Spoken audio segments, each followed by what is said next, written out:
Hi guys. तो देखो, previous reel का जो सॉल्यूशन है वो आज की इस रील में आपके सामने है रिप्रेजेंटेशन। तो देखिए, जैसे कि हमने प्रीवियस वीडियो में देखा कि एचटीएमएल का कोड डायरेक्टली लिखा जाता है फाइल के अंदर, जबकि जावास्क्रिप्ट के अंदर अगर आपको एचटीएमएल का कोड लिखना है तो कंपलसरी आपको एचटीटीपी मॉड्यूल यूज़ करना पड़ेगा, एक सर्वर क्रिएट करना पड़ेगा, एक पोर्ट असाइन करना पड़ेगा जो हमें यूआरएल प्रोवाइड करेगा, और उसके बाद उसमें कंटेंट टाइप मैन्युअली सेट करना पड़ेगा टेक्स्टलेस एचटीएमएल, एंड देन आफ्टर इस टाइप से आप एचटीएमएल कोड लिख सकोगे। और उसके बाद जब आप इसको रन करोगे टर्मिनल में, मतलब जावास्क्रिप्ट की फाइल डायरेक्टली ब्राउजर पे रन नहीं होगी, हमें उसको टर्मिनल में रन करना होगा, और उसके लिए हम यूज करेंगे नोड स्पेस ए कमांड। जैसे ही फायर करेंगे हमारे सामने एक नई यूआरएल मिल जाएगी। जब इस यूआरएल को ब्राउजर पर ओपन करोगे आप, तो देख सकते हो इस यूआरएल को जैसे हीट करूंगा तो आपके सामने एचटीएमएल कंटेंट दिखेगा। और अगर जावास्क्रिप्ट की फाइल डायरेक्टली रन करोगे ओपन विथ क्रोम, तो आपको नॉर्मल सा कंटेंट दिखेगा।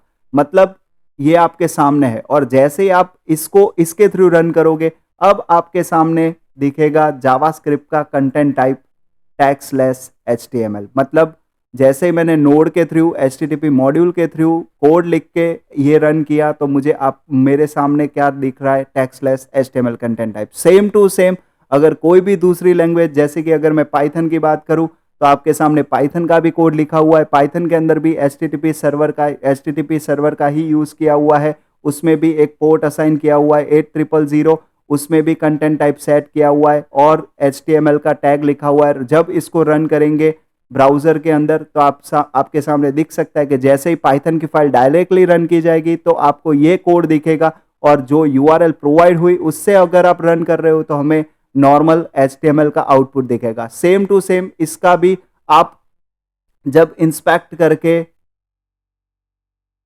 देखोगे तो उसमें कंटेंट टाइप बाय डिफॉल्ट क्या सेट हो जाएगा, टैग्सलेस एचटीएमएल। मतलब एक सिंपल बात है कि जब आप एचटीएमएल फाइल को डायरेक्टली रन करते हो तो उसमें आपको कंटेंट टाइप सेट करना नहीं पड़ता। बाकी की जितनी भी प्रोग्रामिंग लैंग्वेज है उसको अगर आप रन करते हो तो उसमें आपको content type manually using the code के थ्रू सेट करना पड़ेगा, मैन्युअली यूआरएल जनरेट करनी पड़ेगी, एंड देन आफ्टर उसको आप ब्राउजर पे रन कर पाओगे।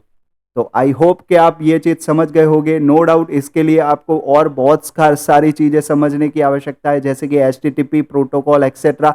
तो फर्दर डिटेल्स अगर आपको डिटेलिंग्स में चाहिए तो आप नीचे दिए गए हुए नंबर पर कांटेक्ट कर सकते हो। राधे राधे।